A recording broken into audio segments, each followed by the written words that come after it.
Hi guys, I'm Elle and welcome back to another video. This one is for people who are maybe a bit overly sensitive. I am a very sensitive, very emotional person, and I've been more so in the past few months, and I think it's definitely made me learn some things I'm still working on. I'm definitely not there yet, but I thought I'd kind of share my advice or thoughts on that kind of thing. So my first point I'm going to make is that it's more than okay to be sensitive and to be emotional. It's not your fault. If it's who you are, it's who you are. You should never want to change that. It comes, with pros and cons, it comes with good and bad, as everything does. So I think a lot of the time it can be very easy to be like, I really wish I didn't care about this, I really wish I didn't feel like this. Trust me, I feel like that all the time. I'm not trying to say that, I'm perfect and that it's easy to not care about being sensitive, because sometimes it really sucks. But like I said, I think I'd rather feel a lot of things than not feel anything. I also think one of the main things to focus on, which is an aspect of this which is positive, at least to me, is that being sensitive provides you with opportunities to understand yourself on a deeper level. I think it kind of presents a way to work through your emotions and to be able to communicate your emotions better, and it kind of sucks having to communicate your emotions so often. A lot of the time there are little things that I know would not bother anyone else, but I do get bothered, and it's difficult. I think one of the main difficult things about it is, for me, is how it affects other people, rather than how it affects myself. So it can be very frustrating and it can be very difficult, but that leads me on to my second point, which is kind of handling your sensitivity and coping with the size and the intensity of your emotions. It can be very overwhelming. For me, I find it that once I'm upset, I then get very easily upset about other things. So I'm maybe not necessarily sensitive all the time, as in to one degree. I'm sensitive, but I'm not like every little thing will upset me. But once I'm upset about one thing, then I'm very sensitive to other stuff. I think it's difficult. It can make it difficult to communicate, because I say this to the people around me. When I'm upset, I seem much more bothered or much more upset than I actually am, because I'm really crying and I can't kind of regulate myself very well. So then I seem very upset, and it makes people panic, or it makes them worried, or it makes them think they've done something wrong. And I'm not actually as bothered. It's just the way it's coming out is that kind of, that crying and the really upset presentation of it is the way it's like being expressed. And I think that can be very overwhelming for me and for other people. So it's good to be able to learn how to regulate yourself. That is something I'm still really working on. I still really get very upset and I cry very easily, but I'm kind of working on getting past that to be able to communicate. I'm not saying you should get to a point where you don't cry. I think it's good to cry. I think crying is cleansing and it's getting it all out. But I think my problem is that I cry and then I try to communicate, or I try to do things while I'm actively crying and upset, and it makes it very difficult for other people to talk to me, because they don't want to upset me, or they don't really know how to approach it because they want to comfort me, but also there's a problem. So it's a bit difficult for other people.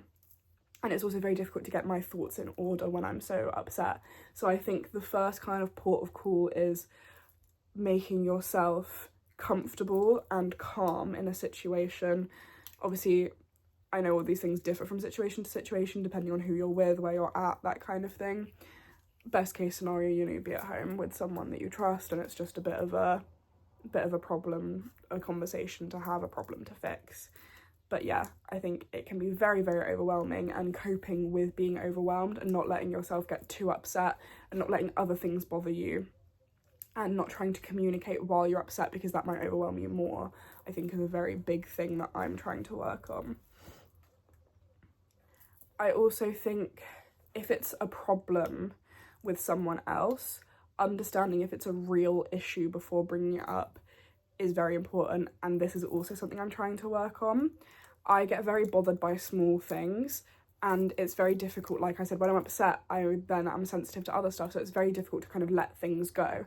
But the main issue I have is when I bring it up with people, I bring up the thing that's upset me, when a lot of the time, one thing will maybe make me go, ooh, and then I'll like overthink about stuff, and then the overthinking will really upset me. So that's what needs to be tackled, not the original problem. So I tend to accidentally make people feel like they've done something wrong, or make people feel like there's an issue to be solved, and then I get frustrated because I know there's no problem, but the way I communicate it, because I'm so upset, doesn't really come across that way. So I think being able to have that time to yourself to understand what you're upset about and what can be fixed, and what, if you need comfort or reassurance or there's an actual solution, you need to know that before going into those conversations with people, because otherwise, this happens particularly with me and my boyfriend. Bless his heart, he is so patient with me, and he's really tried to adapt and accommodate to how emotional I am, and I know it can be a lot for him. So the one thing I'm really trying to work on, especially with my boyfriend, is understanding what the issue is, what is upsetting me, and what I want the outcome to be, because otherwise we talk in circles, and then eventually I'll get to actually articulating what I want to say, and then everything's fine, and we'll talk about what we need to talk about, and we'll move on, and everything's perfect. But sometimes when we have those conversations, I don't know what I want from it. I can't pinpoint what the actual issue is. I can't pinpoint what's upset me because I'm still so actively upset. And then it makes it very difficult for him to know what to do, because I'm not articulating myself very well, or I'm not giving him the right materials to understand. So I think something that is very difficult off the back of that is knowing that you're overthinking stuff but still being upset about it. It's very difficult when you know the logic of a situation, you know the facts of a situation, but you can't make your brain understand that, and you can't stop being upset just because of that. I think overthinking and being upset because of overthinking hurts yourself and it hurts others. I think it hurts you because you kind of work yourself into an upset, or into a state where you kind of can't get out of it, and this is what I mean by like it's very difficult to like let things go regardless of what you know and what you don't know and that kind of thing. I just want to say while I'm here, I'm so sorry. I feel like I just touched my hair like a million times. Please try to ignore that. And if I've just brought your attention to it, then I'm so sorry. Yeah, I think it's very difficult to kind of let things go regardless of what information you have and who's involved in that kind of thing. Once you're upset about something, once it's in your head, at least for me, it's very hard to then move on and just go, oh no, it's fine. I also think an issue that I have is if I know I'm overthinking, or I know I'm kind of making a problem bigger than it is then it's like bringing that up with a person can make them kind of, it's just difficult, I think, for people, because what do you do when you're comforting someone about a problem that doesn't really exist? It's not a tangible, solvable issue. So, like I said, if there's a root problem that's made me overthink, I think I focus too much on the root problem, but the thing that's making me upset is the overthinking. And it's like a bit difficult then for people to understand what they need to fix, or what they can do, or what they can say, because they don't know what is the biggest part of the issue. So I think it can hurt people because it gets a lot for people, you know, it's a lot to handle. I know it's a lot to handle because I'm the one feeling all of it. I'm well aware that it's a lot to handle, but also putting that on people feels unfair, and then that in turn hurts me more because I'm so aware that they're handling a lot and they're doing so much for me, but I'm still upset, and it's like a vicious cycle. So I'm trying to be much better at sorting through things and not taking issues directly to people. I do let a lot of stuff go. I have gotten much better at letting things go, but I still have progress to make, even though I've made progress previously. I just threw my pen. I think something very important is having an outlet to kind of get your thoughts in order and get it out, and then you don't have to take it to a person and kind of have a big conversation when there's not one needed. If there's not one needed, obviously some things do need conversation, but if it's that you know you're overthinking, or you know it's not a real problem, or you know it's not something that requires that kind of attention, but it's still on your mind, having some kind of outlet to just put it all there and move on from it and be able to get your thoughts in order and understand yourself and kind of comfort yourself is very good. That's one thing that I do say a lot, is that there are some things that's hard to comfort myself about, so I need to hear it from other people so I can move forward. And I think that's where like kind of the difference lies in whether I need to bring it up or not, because if it's something I can work through myself and comfort myself about and then be fine with, that's fine and that's great and I can move forward. But if it's something I'm sad about and it's on my mind and I can't really get rid of it, people know something's wrong, then they want to comfort me, and I want that comfort from them if I can't like get over it or let it go myself. One kind of coping mechanism or method I use to put logic back into a situation is my journal. It's right here. I'm using it to read my notes for the video. And my journal is so good. I really don't use it as much as I should. This journal I've been slacking on so much more than my last one, but I'm not going to be mean to myself about that. It's fine, everyone goes at their own pace. But sometimes just writing down all your thoughts and stuff is not quite enough. So one thing that I've done in my journal is kind of a logic reminder page, and it's this page. It's a little like kind of mind map blurted thing, and it says things my boyfriend does so I know he loves me. And this is for me to look at when I'm maybe overthinking about things. I think one of the biggest things I overthink about is my relationship, because I care so deeply for my boyfriend.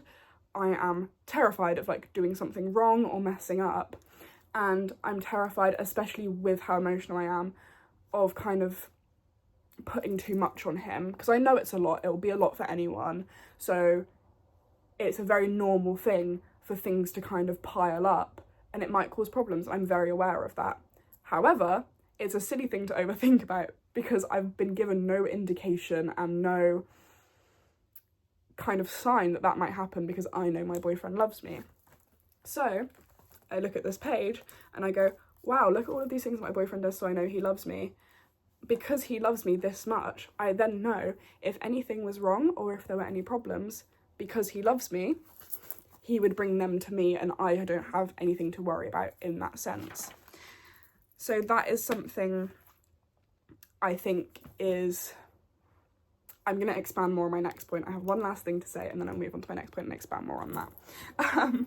The last thing I have to say is about kind of taking accountability of your emotions and making people aware of how you feel, and making people aware that it might be a lot and you know that it's not all theirs to handle and that you're not trying to put things on them. Being very open and honest and having conversations about the fact that you're a sensitive or emotional person, I think is better than kind of just expecting people to handle it because you're going, oh, but it's the way I am, I can't change anything. You can't change the fact that you're emotional, but you can change the way that you cope with it, you can change the way that you express it, you can change the way you work through it and you process it. And I think that's where that difference lies. So I think it's very important to kind of say to people, hey, I just want to let you know I'm very emotional today, I might be sensitive today, I might this is an issue that I can't quite get rid of, that I might be more sensitive about even though it's silly, that kind of thing. And off the back of that, I think it's important to tell people when you're aware that they're trying, because like I said, it's a lot for anyone. I'm aware that it's a lot for anyone because, again, I'm feeling it, it's a lot for me, but putting that on people and them having to handle it and process it too is a lot. So I think it's very important to make people aware that you know that it's a lot, and that you don't expect them to know what to do or to handle it with complete grace. You just expect them to kind of try. So going back to my other thing that I said, where if someone loves you, that they will bring a problem to you. It's not always yours to handle either. You might be emotional, you might be sensitive, you might be overthinking. But that's one way to kind of combat that, is to try and put your mind at peace with the fact that it's not your job to guess what people are thinking or feeling, or guess if they're mad at you or if they're not.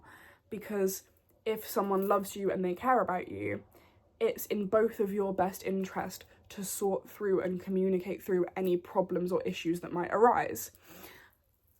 If someone gets angry at you because you don't realise that they're upset, you can apologise, but it's not necessarily entirely on you that they didn't tell you they were upset. I think this is one thing that I have definitely got to work through.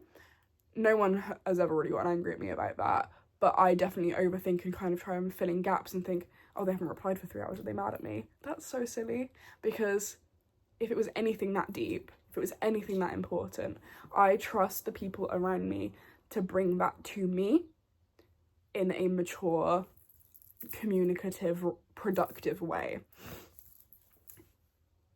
Also, just a little note coming off of that, doesn't really relate to the content of this video, but if people are shouting and if they're trying to argue with you, that's not productive. Just a point that I like to make sometimes. I think understanding people and their intentions and their ways of communicating and their styles of communicating and who they are as people can help that. I hate to use my boyfriend as an example again, bless his heart, but I'm going to. For example, my boyfriend is not really the type to be very active on his phone, so he's not really the type of person where there's a value in saying, oh, he hasn't replied for 3 hours, is he really angry at me, and he's just not saying anything. Because he's just not the type of person to be overly responsive all the time, because he's a busy person and he's not tied to his phone. So it's like, well, that doesn't add up, you know? Not replying equals being mad, but also he's a busy person, he's just not on his phone. You know, you have to like kind of use what you know and use that to kind of battle any kind of unwarranted or irrational thoughts. And I also think, coming off of that, like using logic, you can also ask people to reiterate the facts to you if you need kind of a reminder. Like, if there's something I'm upset about that I've been upset about before, it's kind of come back to bite me and I can't quite shake it, I might ask my friends or my boyfriend or my family to say, like, what's your stance on this? What do you mean by this when you do this? Just because sometimes it throws me off a bit. And then getting them to reiterate the facts to you, hearing it from someone else, kind of makes it more real and makes it easier to get in your head. Because sometimes when I'm giving myself facts, I'm kind of like, oh, I'm just trying to make myself feel better though. Like, is that actually even true? But hearing it from someone else and hearing it right from the person who maybe has upset you or you've maybe overthought about, kind of might in some situations make it easier. This is my final point. Understanding what's in your control and what isn't is so important. There are things that I get upset about that are to do with other people that I know, even though it maybe doesn't really mean anything, it upsets me that it happens, but I can't help that. Like, I can't do anything about other people's actions. It's the people around me and my responses to those actions that matter. And if my responses and the other people's responses are fine and there's nothing wrong with that, then I need to not worry too much about the original action. Because if the reaction's fine and the reaction is what matters, I've got nothing to worry about. Obviously, I would rather the original action never happen sometimes. But if it doesn't lead to anything, if it doesn't result in anything negative, I need to just try not to worry about it, because that's not in my control. I can't control what other people do, I can't control what other people say, although I can control what I say, and I can't control my loved ones' reactions, but I can also control who my loved ones are. If they did react badly or it did react negatively, then I know that that's what I need to tackle, not the original problem, if that makes sense. So yeah, that was my final point, but the final thing I want to say is that if your emotions or your sensitivity ever become too much for someone or too much for someone to handle, then they are not the right person to surround yourself with anyway. It can be a lot for people. People might come to you and say, hey, I just need 5 minutes away from this conversation to kind of process my own thoughts.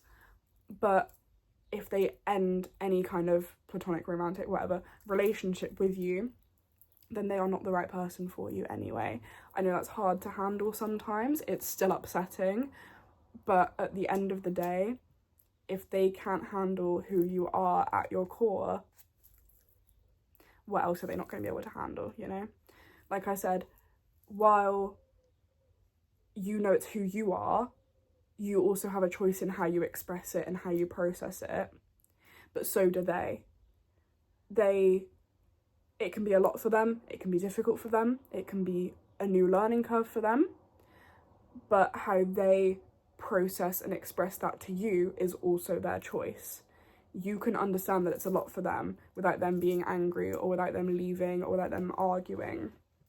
So just keep in mind, I said this in my last video, when people kind of show you who they are, listen. Because if your sensitivity is enough to push someone to leave, there's a lot else they can't handle either. Like I said, it can be a lot.